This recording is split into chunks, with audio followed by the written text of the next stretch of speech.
वो दिन मेरी जिंदगी का सबसे भयंकर दिन था। ऐसा लग रहा था कि जैसे मेरी सांसें रुक गई हों। मुझे आज भी याद है वो दोपहर, आसमान पर हल्के बादल थे, धूप का खेल चल रहा था और मेरे दिल में एक अजीब सी खुशी थी। मैंने अपने पति के पसंदीदा पकवान बनाए थे।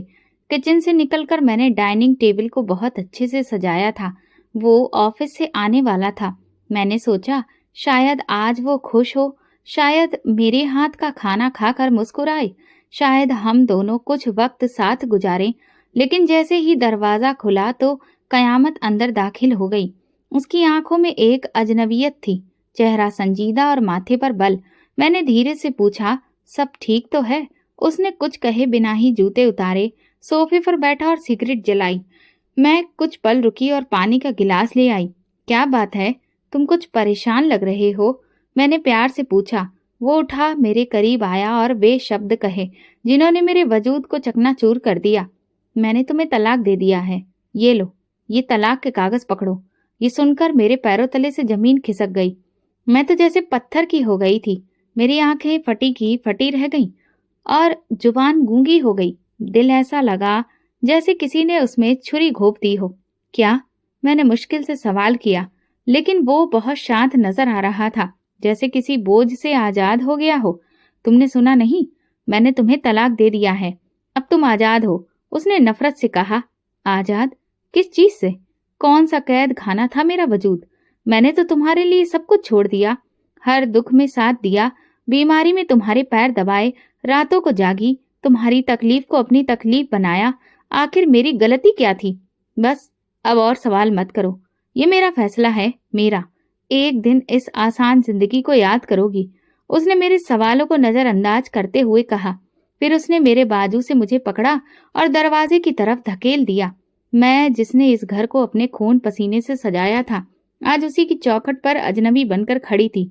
मेरे हाथ में न कपड़े थे, न जेवर और ना ही पैसे। मैं सिर्फ एक टूटे हुए दिल के साथ बाहर खड़ी थी। पड़ोसन दरवाजे से झांक रही थी, कोई खिड़की से झांक रहा था। सबके चेहरों पर तमाशा देखने वालों जैसी परछाई थी, लेकिन किसी के भीतर कोई हमदर्दी नहीं थी। मेरे होठों पर सिर्फ एक प्रार्थना थी, भगवान, मैंने ऐसा क्या गलत किया? मेरी हालत ऐसी थी जैसे किसी ने मेरा सब कुछ मुझसे छीन लिया हो। आंखों में आंसू थे, दिल में हजार सवाल और कदम लड़खड़ा रहे थे। ना कोई सहारा, ना कोई आश्रय, सिर्फ एक उम्मीद। मैं कहाँ जाऊं? फिर मैं अपने भाई के घर पहुंची। दरवाजा खटखटाया। भाभी ने दरवाजा खोला। मुझे ऊपर से नीचे तक देखा, जैसे कोई बेचैन सवाल उनकी आंखों से झांक रहा हो। मेरे चेहरे पर दुख था, शरीर मिट्टी से सना और हाथ खाली। क्या हुआ? कहाँ जा रही थी इस हालत में? उन्होंने पूछा, जैसे मेरे आने से उनकी दुनिया में कोई परेशानी आ गई हो। भाभी, मुझे भाई से बात करनी है। भाई कमरे से बाहर आया, मेरी हालत देखकर कुछ पल रुका, फिर गंभीर लहजे में बोला, क्या हुआ? उन्होंने मुझे तलाक दे दिया, मैंने कहा। मेरी आंखें भर आई, लेकिन जुबान खामोश थी। ठीक है, कुछ दिन रह लो, लेकिन ये बातें फैलाना नहीं। उनके लहजे में वो अपनापन नहीं था जो एक भाई में होना चाहिए था। चुपचाप मुझे घर में रहने दिया गया, लेकिन कुछ दिनों में ही भाभी का व्यवहार बदलने लगा। सुबह मुझे खाने के लिए रात का बचा हुआ ठंडा और बासी खाना दिया जाता। अगर मैं किचन में ताजा चाय की खुशबू भी महसूस कर लेती तो भाभी कहती, हम लोगों के लिए बनाई गई है, तुम्हें वही खाना है जो बच जाएगा। एक दिन मैं बच्चों से बात कर रही थी, उन्हें कहानी सुना रही थी, तो भाभी ने मुझे सख्ती से मना कर दिया। माधुरी, मेरे बच्चों से दूर रहो। मैं नहीं चाहती कि वे तलाकशुदा औरतों के ज्यादा करीब हों। ये सुनकर मेरा दिल जैसे किसी ने नोच लिया हो। मैं उन बच्चों को प्यार से देख रही थी, वही बच्चे जिन्हें मैंने झूले में लेटाया था, जिनके दांत निकलने पर मिठाई बनाई थी। आज उनसे बात करना भी जुर्म बन गया था। कुछ दिन बाद एक शाम जब मैं कमरे में बैठी थी, भाभी दरवाजे पर आई। चेहरे पर कठोरता थी। माधुरी, तुम्हारे आने के बाद मेरे जेवरात में से एक जोड़ा गायब हो गया है, और तुम ही हो जो कमरे में आती जाती हो। मेरी आंखें हैरानी से फट गईं। भाभी, आपको मुझ पर शक है, लेकिन मैं कैसे? हाँ हाँ, तुम्हारे जैसी बेसहारा औरतें ही तो मौका तलाश करती हैं। देखो, अपने भाई को कुछ मत कहना, लेकिन अब तुम यहाँ और नहीं रह सकती। मेरे शरीर से जैसे जान निकल गई थी। मैंने भाई से बात करने की कोशिश की, लेकिन उसने भी नजरें चुरा ली। माधुरी, तुम पर इल्जाम लगा है, हम तुम्हें ज्यादा दिन नहीं रख सकते। उस रात मैंने साड़ी के पल्लू से खुद को ढांपा और एक छोटी सी चादर में अपने कपड़े लपेटकर चुपचाप उस दरवाजे को पार कर लिया। शहर की गलियां खामोश थीं, आसमान पर चांद भी अपनी धुन में खोया हुआ था और मैं एक बार फिर बेघर बेनाम हो चुकी थी।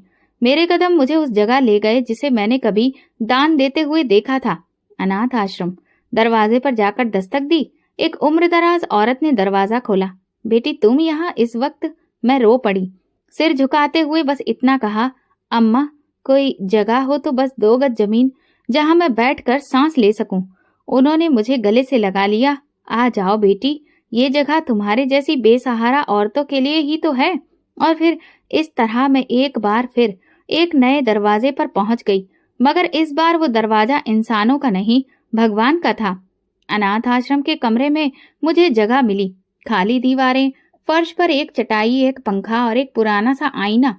लेकिन उस कमरे में सुकून था, वो सुकून जो कई रिश्तों के साथ रहकर भी नहीं मिला था। मैंने अपना सिर जमीन पर रखा और कहा, हे भगवान, अगर मेरा वजूद बोझ है तो तुम उसे जैसी इच्छा हो उसमें बदल दो। अब मेरा नया सफर वहीं से शुरू होना था, जहां किसी को न मेरा अतीत पता था और ना ही कोई मेरा हाल जानना चाहता था। वहां सिर्फ मेरा भगवान था और मैं। अनाथ आश्रम के कमरे में पड़े एक पुराने आईने के सामने बैठी तो अपना अक्स भी मुझे अजनबी लगता। वो माधुरी कहाँ खो गई जो हंसती थी, गुनगुनाती थी, हर बात पर पति के चेहरे के भाव देखती थी। अब मेरे चेहरे पर सन्नाटा था और दिल में उदासी का एक बसेरा। वो रात बहुत खामोश थी, लेकिन मेरे अंदर तूफान उठ रहा था। कुछ यादें जोर से दरवाजा खटखटाने लगी और मैं उनकी आवाजों को दबाने की कोशिश करती रही, बिना खुद को बार बार अतीत में जाने दिए। तुम्हारे हाथों में तो जादू है माधुरी, वो मुस्कुराकर कहता था। जादू नहीं, प्यार है, मैं शर्माते हुए जवाब देती। हमारी शादी को कुछ महीने ही हुए थे और जिंदगी जैसे फूलों की सेज लगती थी। वो छोटे छोटे लम्हे जब वो थककर घर आता और मेरे हाथ की चाय मांगता, फिर वो चाय पीते हुए मेरी आंखों में झांकता रहता, मुझे लगता था मैं दुनिया की सबसे खुशनसीब औरत हूँ। फिर वक्त ने जैसे करवट बदल ली। एक दिन उसकी तबीयत खराब हो गई, बुखार, कमजोरी, थकान। हमने सोचा शायद काम का दबाव ज्यादा है, लेकिन जब वो बार बार बेहोश होने लगा तो मुझे दिल में खौफ महसूस होने लगा। शाम का वक्त था, ठंडी हवाएं खिड़कियों से झांक रही थी और आसमान जैसे किसी अनजाने गम में डूबा हुआ था। मैं अस्पताल के वेटिंग रूम में अकेली बैठी थी। हाथ में वो सफेद रंग का लिफाफा था जिसमें मेरे पति की रिपोर्ट थी। दिल जोर जोर से धड़क रहा था, जैसे वो पहले से जानता हो कि ये कागज मेरा सुकून छीन लेगा। डॉक्टर ने मुझे अंदर बुलाया, वही पुराना मेहरबान चेहरा, लेकिन आज उनकी आवाज में एक अजीब सी गंभीरता थी। देखिए मैडम, आपको हौसला रखना होगा। उसने मेरे हाथ पर हाथ रखा। क्या हुआ है इन्हें? मेरी आवाज कमजोर पड़ गई। डॉक्टर ने गहरी सांस ली और फिर वो शब्द कहे जिन्हें सुनने के बाद मेरी दुनिया रुक गई। आपके पति को ब्लड कैंसर है। मेरी आंखें खाली हो गई। मैं सुनना नहीं चाहती थी, समझना नहीं चाहती थी। सिर्फ एक ही बात मेरे मन में गूंज रही थी, कैंसर, वो भी मेरे पति को। मैंने घबराते हुए होठों से पूछा, कितने दिन बाकी हैं? डॉक्टर ने खामोशी से कहा, अगर तुरंत इलाज शुरू नहीं किया गया तो फिर वक्त बहुत कम है। मेरे कदम जैसे जमीन में धंस गए। बाहर आकर मैं दीवार से लगकर बैठ गई, दोनों हाथों से अपना मुंह छुपाए और बिन आवाज रो पड़ी। वो पल ऐसा था जब ना आंखें बोलती थी न जुबान, बस दिल चीख रहा था। जब घर पहुंची तो वो सोफे पर लेटा था, चेहरे पर कमजोरी और आंखों में वही सवाल, डॉक्टर ने क्या कहा है? मैं मुस्कुराकर जवाब दिया, बस हल्की कमजोरी है, आयरन की कमी है, दवा दी है उन्होंने, जल्दी ठीक हो जाओगे। और फिर वो निश्चिंत हो गया। मुझे वो पल याद आया जब वो मेरी तरफ देखकर हंसा था, तुम्हारे झूठ बड़े ही मीठे होते हैं। मैंने नजरें चुरा ली। मैं सच बोलने की हिम्मत ही कहाँ रखती थी। उसी रात मैंने सबसे पहले पति के बहन भाइयों से इस बारे में बात की। एक ने फोन बंद कर दिया, दूसरे ने कहा तुम खुद ही संभालो, हम लोग व्यस्त हैं। मैं हर दरवाजे पर दस्तक दे चुकी थी, उन लोगों से भीख मांगी, आंखों में आंसू लेकर हाथ फैलाए, लेकिन हर जगह एक ही जवाब मिला, हम लोग व्यस्त हैं, हमारे पास वक्त नहीं है। और फिर मैंने फैसला किया, ये जंग मैं अकेले लड़ूंगी। ये बीमारी सिर्फ मेरे पति के शरीर में नहीं थी, हमारी जिंदगी की रगों में फैल चुकी थी। लेकिन मैंने तय कर लिया था कि मैं हार नहीं मानूंगी। मेरे अंदर एक माँ जाग चुकी थी, वो माँ जो किसी अपने को मरते देखने के बजाय खुद को ही लुटा देने को तैयार हो जाती है। जब डॉक्टर ने पति के इलाज की लंबी चौड़ी लिस्ट और उसका खर्च बताया तो मेरे हाथ कांपने लगे। लाखों रुपए, जबकि मेरे पास तो चंद हजार भी नहीं थे, और जो कुछ था वो भला कब तक चलता। मैंने सबसे पहले अपने जेवरात निकाले। शादी के मौके पर माँ की तरफ से दिया गया वो सोने का सेट, वो छोटी सी अंगूठी जो मेरे पति ने मुझे पहले तोहफे में दी थी, और कुछ छोटी छोटी चीजें जो बरसों से मैंने संभाल कर रखी थी। उन्हें बेचने का सोचकर ही मेरी आंखों में पानी आ गया, लेकिन मैंने दिल मजबूत किया। दुकानदार ने जब जेवर तोड़कर कीमत बताई तो मेरे अंदर की औरत रो पड़ी। ये कीमत नहीं, ये मेरी यादें हैं। लेकिन उस वक्त यादों से ज्यादा मेरे पति की जिंदगी कीमती थी। फिर मैंने वो खुफिया गुल्लक खोली जो मैंने कभी अपने बच्चों के लिए संभाल कर रखी थी। बच्चे वो तो कभी हुए ही नहीं, मगर मैंने सपना जरूर देखा था। घर के पुराने सामान, कपड़े, फालतू बर्तन सब बेचने शुरू कर दिए। कोई चीज बाकी नहीं छोड़ी। कुछ दिन गुजारे, दवाएं खरीदी, टेस्ट करवाए, अस्पताल के चक्कर लगाए, लेकिन पैसे खत्म होने लगे और पति की हालत बदतर होती जा रही थी। मैं हर दरवाजे पर गई। ससुराल के लोग तो जैसे मुझे पहचानते ही नहीं थे। हमें क्या पता कि सच क्या है, झूठ क्या है। तुम तो पहले ही जज्बाती हो, हर बात बढ़ा चढ़ाकर कहती हो। जब एक बार पति की बहन ने ऐसा कहा, कैंसर तो तुम्हारे पति को है, तो हमें क्यों बताना, तो मुझे यकीन ही नहीं आया। मैंने दिल ही दिल में कहा, हाँ तो अब यकीन आएगा जब वो आंखें हमेशा के लिए बंद कर लेगा। उसकी रिपोर्ट बदतर होती जा रही थी। मैं रोज उसके पास बैठती, वो चुप रहता। चेहरे पर दर्द के साथ साथ शर्मिंदगी भी होती, जैसे वो कहना चाहता हो, मैं तुम पर बोझ बन गया हूँ। और मैं सिर्फ एक बात कहती, तुम बोझ नहीं हो, तुम मेरी प्रार्थना हो। लेकिन दिल में बेचैनी का शोर बढ़ रहा था। मैं खुद से सवाल करती, क्या मेरी मेहनत, मेरी कुर्बानी, मेरी मोहब्बत सब बेमानी हो जाएगा। मेरे हाथ में मकान की रजिस्ट्री थी, वो आखिरी चीज जो मेरे पास बची थी। माँ की वो निशानी जहाँ मेरा बचपन गुजरा, जहाँ मैं अपने खिलौनों से खेली, माँ की गोद में सोई, और जिसकी दीवारों ने मेरी हर प्रार्थना, हर आंसू, हर कहानी को सुना था। आज मैं खुद से उसका सौदा करने जा रही थी। शायद लोगों के लिए वो सिर्फ एक इमारत थी, मगर मेरे लिए वो एक पूरी दुनिया थी। और मैं वो पूरी दुनिया सिर्फ एक वजह से कुर्बान करने जा रही थी, अपने पति के लिए। रियल एस्टेट एजेंट ने कागजात देखे, कीमत लगाई और बात तय हो गई। ये फैसला सोच समझकर किया है? उसने हैरत से पूछा। हाँ, मैंने मजबूती से कहा, मगर अंदर से मेरी आत्मा भी घबरा रही थी। दिल में एक जंग चल रही थी। एक तरफ पति की बिगड़ती हालत, दूसरी तरफ वो मकान जो मेरी माँ की आखिरी निशानी थी। लेकिन जब प्यार पूजा बन जाए तो कुर्बानी भी फर्ज बन जाती है। मैंने पैसे लिए, कागजात पर दस्तखत किए, और जैसे ही वो आखिरी दस्तखत किया, मेरी आंखों से लगातार आंसू बहने लगे। मैंने दिल ही दिल में माँ से माफी मांगी। माँ, तुम नाराज मत होना, तुम्हारी बेटी ने सिर्फ अपने प्यार को बचाने की कोशिश की है।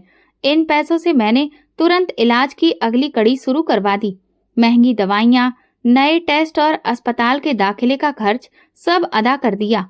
कुछ दिनों तक उम्मीद की किरण नजर आई। पति के चेहरे पर जरा सी रंगत आई, उसकी आवाज में थोड़ी जान महसूस हुई। तुमने ये सब कैसे किया माधुरी? उसने मुझसे पूछा। बस प्रार्थना की और भगवान ने सुन ली, मैंने झूठ बोला। मैंने उसे कभी नहीं बताया कि अब मेरे पास ना तो छत है ना साया, बस उसकी जिंदगी है। लेकिन जैसे जैसे दिन गुजरते गए, मुझे लगा जैसे मेरी ये कुर्बानी भी काफी नहीं है। उसकी रिपोर्ट्स फिर खराब आने लगी, बुखार दोबारा बढ़ने लगा, शरीर और कमजोर होता गया। कभी किसी के लिए जीना सीखो तो पता चलता है कि मोहब्बत सिर्फ एक शब्द नहीं, कुर्बानी का दूसरा नाम है। मेरे पति की सांसें अब धीमी होने लगी थी, शरीर कमजोर, चेहरा पीला, आंखों में दर्द। लेकिन मैंने तय कर लिया था कि जब तक वो सांस ले रहा है, मैं उसकी जिंदगी का हर लम्हा सुकून से भर दूंगी। दिन रात मेरे लिए वक्त की कोई अहमियत नहीं रह गई थी। मैंने अपना आराम, नींद, भूख सब कुछ पीछे छोड़ दिया था। दिन में किसी अस्पताल, लेबोरेटरी या दवाखाने के चक्कर लगाती और रात को उसके बिस्तर के पास होती। एक रात वो बहुत कमजोर हो चुका था, शायद इतना कि खुद से बात भी नहीं कर पा रहा था। अचानक उसके शरीर में हरकत हुई और बिस्तर गीला हो गया। मैं एक पल को रुक गई, सांस थमी, लेकिन फिर मैंने उसके कपड़े बदले, बिस्तर साफ किया और उसके हाथ पकड़कर कहा, तुम मेरे पति हो, तुम्हारी हर हालत में मैं तुम्हारी साथी हूँ। तुम्हारी कमजोरी, तुम्हारी बीमारी, तुम्हारी बेबसी, सब मेरे लिए मेरा फक्र है। वो बस मेरी तरफ देखता रहा, खामोश, हैरान, शर्मिंदा और शुक्रगुजार।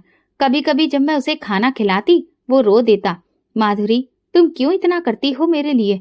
मैं उसके हाथ थाम कर कहती, क्योंकि तुम मेरे लिए सब कुछ हो। वो सारे लम्हे मेरे दिल पर छप चुके थे। मैंने समझा कि मोहब्बत सिर्फ फूल देने, फिल्म देखने या साथ खाना खाने का नाम नहीं है। मोहब्बत वो है जब तुम किसी की कमजोरी की वजह नहीं, उसकी ताकत बन जाओ, जब तुम उसके जख्म पर मरहम बनो, जब तुम उसका दर्द अपना समझ कर जियो। लेकिन कहीं ना कहीं अंदर से मैं जानती थी कि मैं टूट रही हूँ, मगर उसके सामने कभी कमजोर नहीं हुई। उस दिन की सुबह बाकी दिनों से कुछ अलग थी। सूरज ने जैसे ताका ताकी रोशनी जमीन पर बिखेर दी।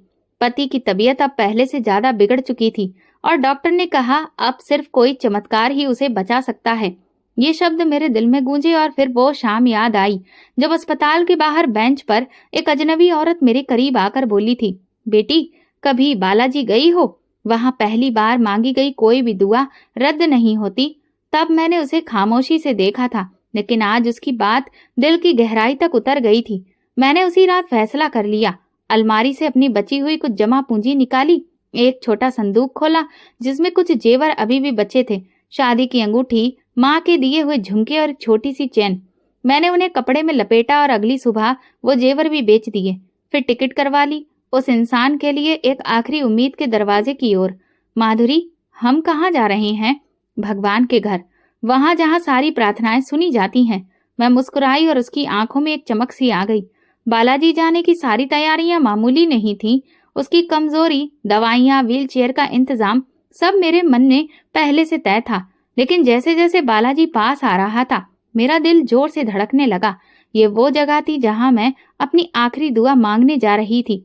दुआ जिसमें सिर्फ एक इच्छा थी, मेरे पति को जिंदगी दे दे भगवान। जब पहली बार मेरी नजर बालाजी पर पड़ी तो मैं पत्थर सी हो गई। मेरे कदम जमीन में जम गए, आंखों में नमी थी और दिल न जाने कौन सी तकलीफ में डूबा हुआ था। मेरे पति की व्हीलचेयर मेरे हाथ में थी। वो कमजोर पीले चेहरे के साथ भगवान को देख रहा था। उसकी आंखों में उम्मीद, शुक्र और दर्द सब एक साथ था। हम दोनों ने वो लम्हा एक खामोशी में गुजारा। फिर उसने मेरी तरफ देखा और धीरे से कहा, माधुरी, मुझे माफ कर देना अगर कभी मैंने तुम्हारे दिल को तकलीफ दी हो तो। मैंने उसका हाथ थाम लिया और कहा, अब बस, भगवान से तुम ये प्रार्थना करो, जो कुछ भी है अब बस वही संभाल ले। हम दोनों मिलकर भगवान के सामने हाथ जोड़कर प्रार्थना करते थे, भगवान, तुम जानते हो कि मैंने कितना कुछ कुर्बान किया है। मेरी जिंदगी के सारे सपने, मेरे जेवर, मेरा मकान, मेरा सुकून, मेरा चैन, अब बस मेरे पति को जिंदगी दे दो। मुझे और कुछ नहीं चाहिए। मेरे आंसू बह रहे थे, हाथ थक चुके थे, मगर दिल नहीं थका था। उसी रात हम उस मंदिर के एक कोने में बैठे थे। हवा में एक अजीब सा ठंडकपन था। लोग आ रहे थे, जा रहे थे, सिर झुका रहे थे, प्रार्थना कर रहे थे और हम दोनों खामोशी से भगवान के दर पर सिर झुकाए बैठे थे। फिर अचानक मैंने उसे देखा। उसकी सांसें पहले से बेहतर लग रही थी। वो एकदम सीधा होकर बैठ गया और उसके चेहरे पर हल्की सी रोशनी थी। माधुरी, मेरा सीना कुछ हल्का सा लग रहा है, अजीब सा सुकून है, उसने कहा। मैं हैरत से उसे देखने लगी और दिल में शुक्रिया अदा किया। शायद ये वही पल था जिसके लिए मैंने सब कुछ लुटा दिया था। उसी वक्त मैंने भगवान का धन्यवाद किया। मेरा माथा जमीन से लगा और होठों पर बस एक ही बात आई, भगवान, तुमने सुन ली, तुमने मुझे अकेला नहीं छोड़ा। वहां की हवा, वो रात, वो सिर झुकाना, वो प्रार्थना मेरी जिंदगी का सबसे कीमती लम्हा बन गया। कभी कभी इंसान के दिल की गहराई से निकली हुई प्रार्थना भी आसमान चीर कर भगवान के दरवाजे तक पहुंच जाती है, और शायद मेरी प्रार्थना भी उसके दरवाजे तक पहुंच चुकी थी। वो रात सुकून से भरी थी। सच में भगवान के घर पर नींद का भी एक अलग ही मजा होता है। प्रार्थनाओं की गूंज, पूजा पाठ की आवाज, सब कुछ एक ऐसा माहौल बनाता है जो दिल को एक अलग ही शक्ति देता है। मैं थकी हुई थी। दिन भर की थकान ने शरीर को बेहाल कर दिया था, मगर दिल को सुकून मिला था क्योंकि पति की तबीयत अब पहले से काफी बेहतर लग रही थी। मैंने उसे दवाई दी और फिर वो आराम से सो गया। फिर मैं भी बगल में चादर ओढ़कर लेट गई। रात के आखिरी पहर मेरी आंखें बंद थीं और तभी सपना आया।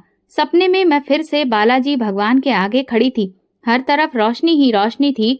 मैं सिर झुकाए खड़ी थी, आंखों से आंसू बह रहे थे। अचानक एक चीखती हुई आवाज मेरे कानों में गूंजी, मैं तुम्हें तलाक दे रहा हूँ। यह आवाज किसी अजनबी की नहीं थी, ये मेरे पति की आवाज थी। मैं घबराकर उठ बैठी, सांस तेज हो गई, पसीना माथे पर जमा हो गया, दिल की धड़कन उखड़ चुकी थी। आंखें खोलकर देखा तो मेरे पति अभी तक सुकून से सो रहे थे। उनके चेहरे पर हल्की सी मुस्कुराहट थी, जैसे कि उन्होंने भी अभी अभी कोई सपना देखा हो जिसमें वो बहुत खुश थे। लेकिन मेरे दिल में खौफ ने अपना डेरा डाल लिया था। मैंने खुद से सवाल किया, ये कैसा सपना था? भगवान के घर में ऐसी आवाज क्यों सुनाई दी? क्या ये किसी आने वाले तूफान की खबर थी या फिर ये सिर्फ मेरा वहम था? उसी वक्त मैंने सोचा शायद मेरे जहन में बैठा हुआ एक खौफ है कि अगर वो ठीक हो गया तो कहीं वो मुझे छोड़ तो नहीं देगा।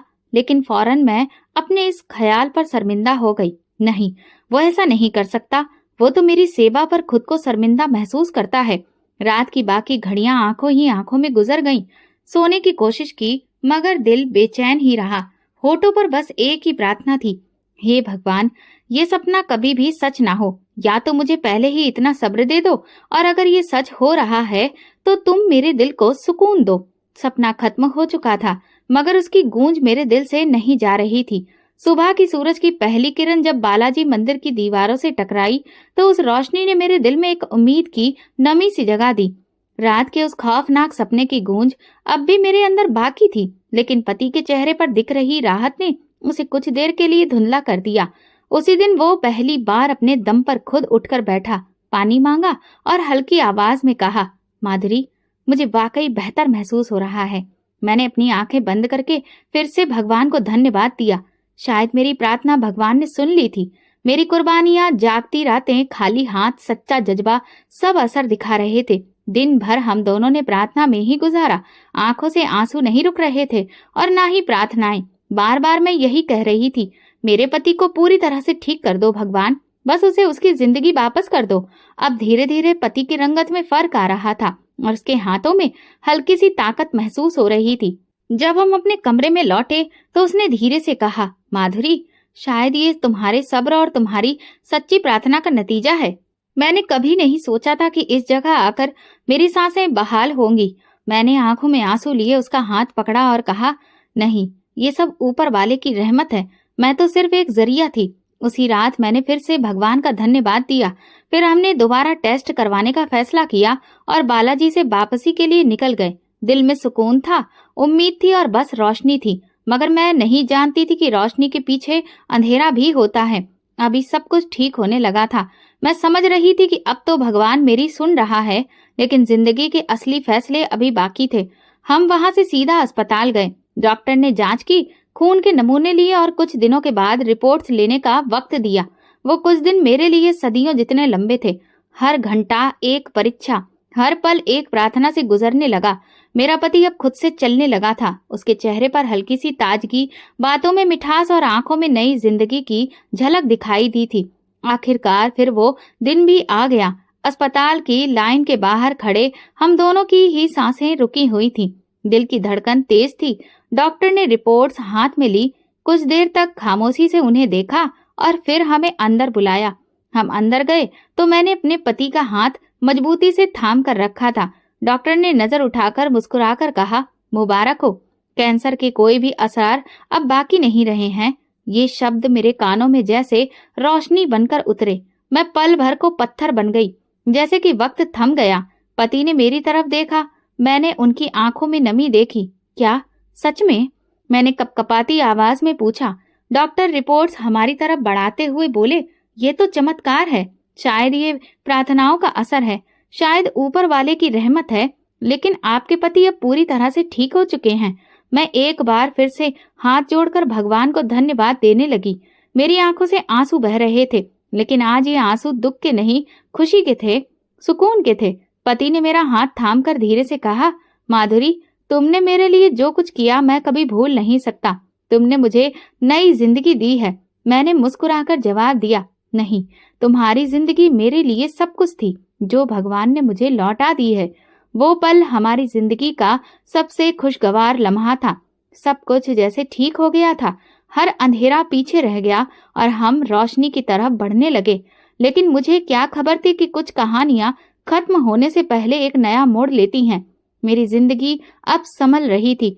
पति अब पूरी तरह से सेहतमंद था। हमने घर वापसी की और दिल से मैं चाहती थी कि अब हम दोनों एक नई जिंदगी की शुरुआत करें, जो सिर्फ सुकून, शुक्र और मोहब्बत से भरी हो। मैं हर सुबह उसके लिए नाश्ता बनाती, हर शाम उसके साथ चाय पीती और रात को उसके बगल में सोती, दिल से भगवान का धन्यवाद करती। फिर एक दिन वो रोज की तरह बहुत ज्यादा खामोश था, ना आंखों में चमक, ना होठों पर मुस्कुराहट। मैंने सोचा शायद वो थका हुआ होगा, लेकिन रात को जो वो कमरे में आया, उसके चेहरे पर कुछ अजीब था, जैसे कि वो कोई बहुत बड़ा फैसला कर चुका हो। माधुरी, मुझे तुमसे बात करनी है। और फिर उसने मेरी तरफ देखे बिना मेरे हाथ में तलाक के कागज थमा दिए। मेरे हाथों में पानी का गिलास था जो गिर गया, सांसें थम गईं। मैंने उसे कहा, लेकिन ऐसा क्यों? मेरी आवाज चीख में बदल गई। मैंने तुम्हारे लिए सब कुछ किया, अपनी नींद, अपना पैसा, अपनी इज्जत, अपने सपने, सब कुछ। तुम्हें नई जिंदगी देने के लिए मैं लुट गई थी। तुम्हें मौत के मुंह से मैं खींच कर ले आई, और अब तुम मुझे तलाक दे रहे हो। चुप रहो। क्या कोई और औरत है?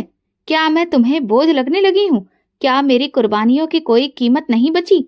मैं सवाल करती रही, लेकिन उसने बस एक ही बात कही, तुम्हें वक्त आने पर सब पता चल जाएगा। और फिर वो कमरे से निकल गया। मैं फर्श पर गिर गई। मेरा दिल दर्द से फट गया। धोखा, ऐसा धोखा जिसका कोई जवाब नहीं बचा था। मैं जानती थी कि मेरी जिंदगी दोबारा कभी वैसी नहीं हो सकेगी। क्या मोहब्बत में भी मौत से बड़ी सजा होती है? हाँ, होती है। मैंने वो सजा झेल ली थी, और फिर मैं अनाथालय में आ गई, वही जगह जहां से मेरा तकलीफदेह सफर शुरू हुआ था। हर दिन मुझ पर एक नई खरोच छोड़ जाता। उन दिनों मैंने किसी से बात करती थी, न रो सकती थी। आंखें जैसे पत्थर हो गई थी, आंसू सूख गए थे, अजीब सा सन्नाटा था। फिर एक दिन अनाथालय के इंचार्ज अनुराग सर ने मुझे अपने दफ्तर में बुलाया। माधुरी बेटा, तुमने जिंदगी में बहुत दुख झेले हैं। हम सब चाहते हैं कि तुम्हें एक नई जिंदगी मिले, एक रिश्ता आया है, अगर तुम चाहो तो। मैं खामोशी से उनकी बात सुनती रही। वो इंसान 45 साल का था। उसकी पत्नी का देहांत कई साल पहले हो चुका था। 3 बच्चे, 2 बेटियां और एक बेटा।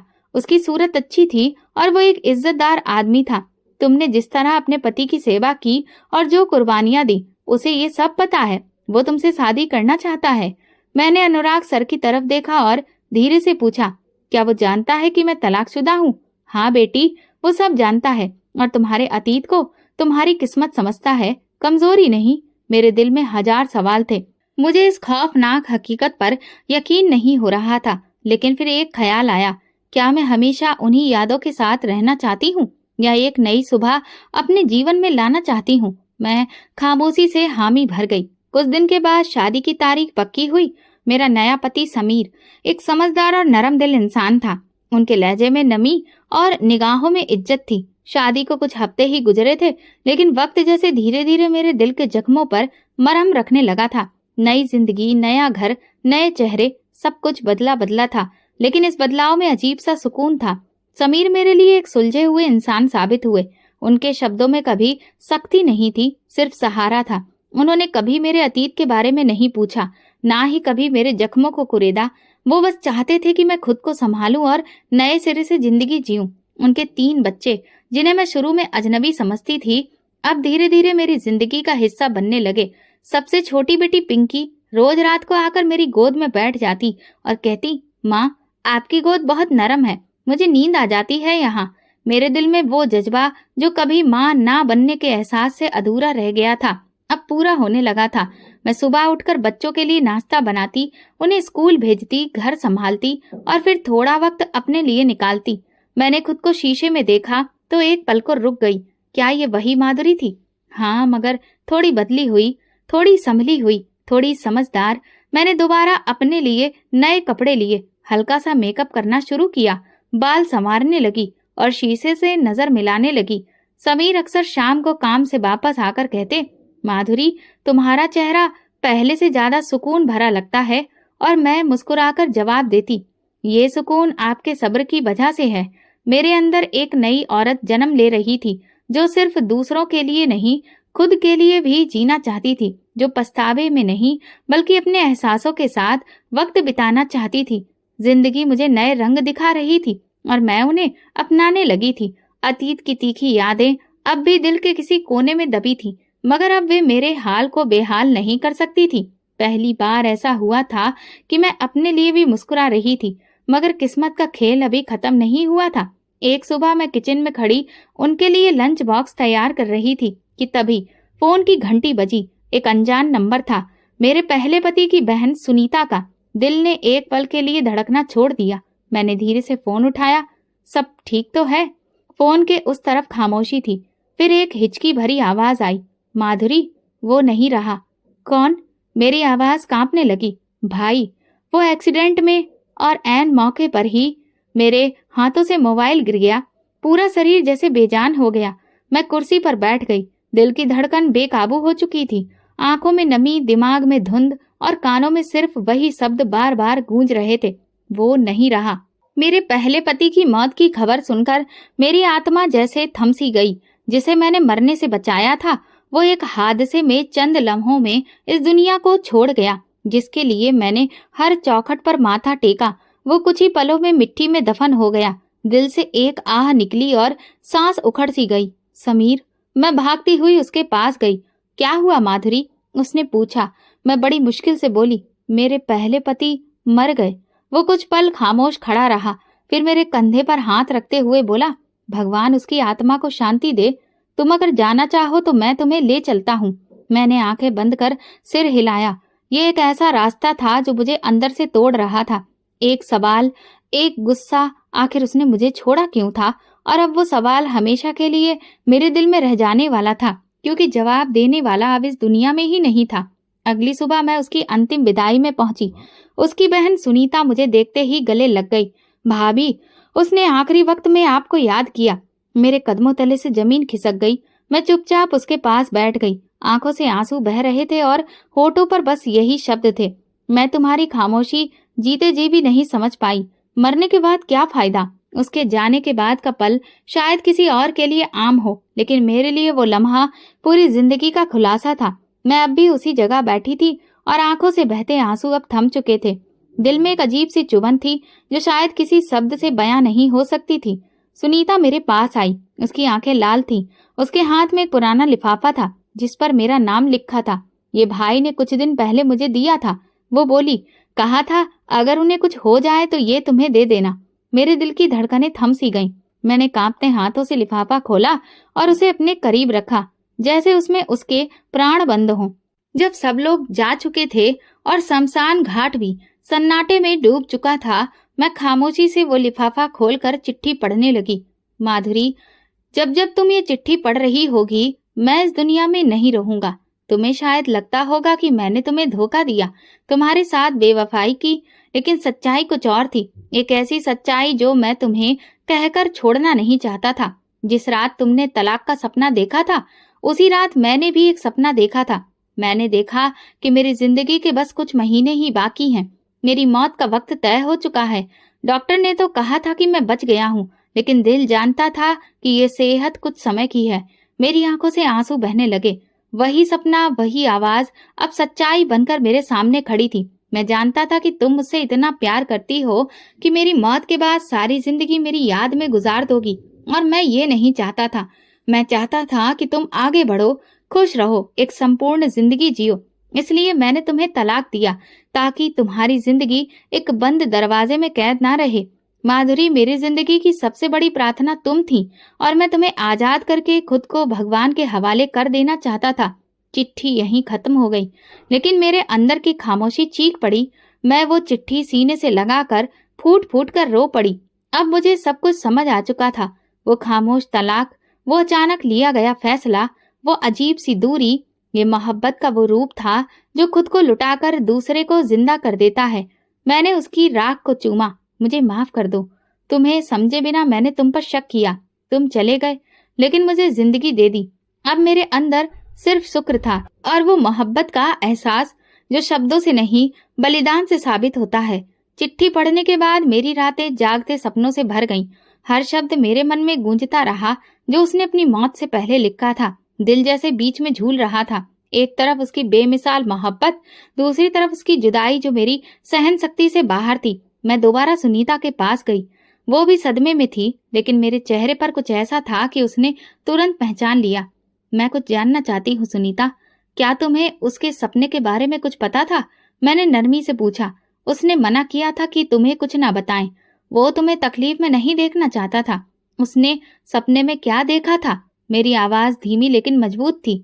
सुनीता ने आह भरी आंखों में आंसू लिए बोली, उसी रात जब तुम दोनों वहीं सो रहे थे, वो घबराकर उठ बैठा, पसीने में भीगा हुआ, सांसें तेज। तुम उसके बहुत करीब थी। उसने देखा कि वो सफेद कपड़े में लिपटा हुआ है, बहुत से लोगों के पास में लेटा है, सब कुछ सन्नाटे में डूबा हुआ है। तुम दूर खड़ी होकर रो रही हो। उसे किसी की आवाज सुनाई दी, तुम्हारा वक्त करीब है, अपने आखिरी वक्त में प्रार्थना कर लो। उसने कहा, अब मैं बस माधुरी के लिए मांगता हूँ कि वो मेरी जिंदगी से आजाद हो जाए और किसी और के साथ खुश रहे। वो नहीं चाहता था कि उसकी मौत तुम्हें कैद कर दे। मैं फूट फूट कर रो पड़ी। अब सब कुछ साफ हो चुका था। वो सपना, वो तलाक, वो दूरियां। अपनी जिंदगी के आखिरी लम्हों में भी उसने मेरे लिए प्रार्थना की थी। अब मेरे दिल में कोई शिकायत नहीं थी, सिर्फ उसकी याद, उसकी कुर्बानी और उसकी बेमिसाल मोहब्बत। कभी कभी इंसान जिंदगी में ऐसे मोड़ से गुजरता है जहां हर चीज बिखर जाती है, लेकिन जब पीछे मुड़कर देखते हैं तो वो बिखरी हुई चीजें भी एक खूबसूरत तस्वीर बन जाती है। ऐसी तस्वीर जो सिर्फ मोहब्बत की कुर्बानी से बनी होती है। मुझे समझ आ चुका था कि मेरे पति ने मुझे तलाक देकर जो जख्म दिया, वो दरअसल एक आखिरी कुर्बानी थी। वो कुर्बानी जिसे कोई आम इंसान नहीं, सिर्फ एक सच्चा आशिक ही दे सकता है। अगर वो मुझे तलाक न देता और सिर्फ अपनी बीमारी के सहारे मेरी प्रार्थनाओं का इंतजार करता, तो शायद आज मैं उसकी पत्नी होती और अपनी सारी जिंदगी उसकी याद में गुजार देती। मैं कभी किसी और के बारे में सोच भी नहीं पाती, ना कोई नया रिश्ता, ना माँ बनने का सपना, न जिंदगी की नई शुरुआत।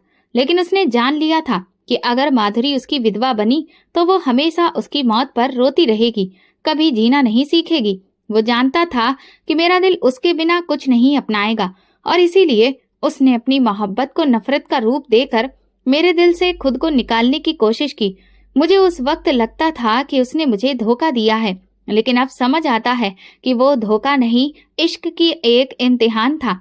उसने अपनी आखिरी सांसों में ये नहीं चाहा कि मैं सिर्फ उसके नाम के साथ बनी रहूं, बल्कि उसने चाहा कि मैं अपने नाम से जीने लगूं।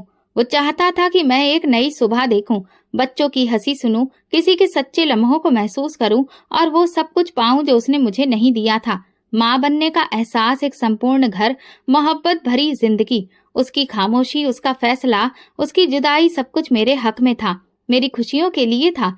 मैं उसके लिखे खत को सीने से लगाती और एक ही बात दोहराती, तुमने जो कुर्बानी दी है, मैं उसे जिंदगी भर याद रखूंगी। तुमने मुझे आजाद किया था ताकि मैं कैद ना रहूं। तुमने मुझे नहीं एक दुनिया दी, और मैं इस दुनिया में जीना सीख गई हूँ। आखिरी कुर्बानी वो होती है जब इंसान अपने प्यार को छोड़ दे, सिर्फ इसलिए कि वो खुश रहे, और मेरा पति वो कुर्बानी दे चुका था।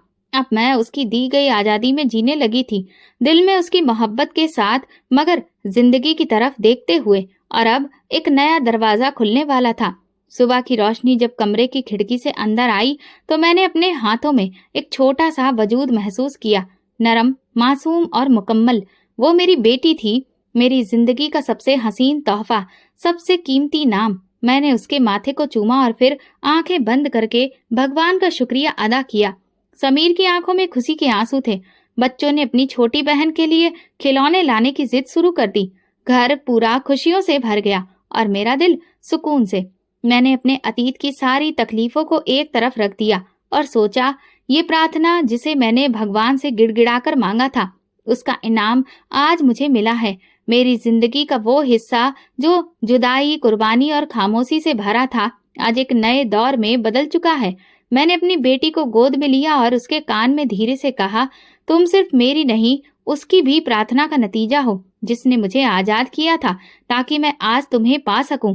कभी कभी कुछ कुर्बानियां मोहब्बत की सबसे ऊंची शक्ल होती हैं। भले ही वो दुख देती हैं, लेकिन दिल की गहराई से की जाती हैं, सिर्फ इसलिए कि अपने प्यार को खुशी मिल सके, चाहे उसकी कीमत अपनी हंसी ही क्यों ना हो। यही थी उसकी वो आखिरी प्रार्थना, एक ऐसी कहानी जो खत्म होकर भी दिलों में बाकी रहती है। तो दोस्तों, अगर आपको हमारी कहानी पसंद आई है तो कमेंट करके जरूर बताएं। वीडियो को लाइक करें और ज्यादा से ज्यादा शेयर करें। अगर आप चैनल पर नए हैं तो सब्सक्राइब जरूर करें और नोटिफिकेशन बेल को दबाएं ताकि अगली अपडेट सबसे पहले आपको मिले। धन्यवाद।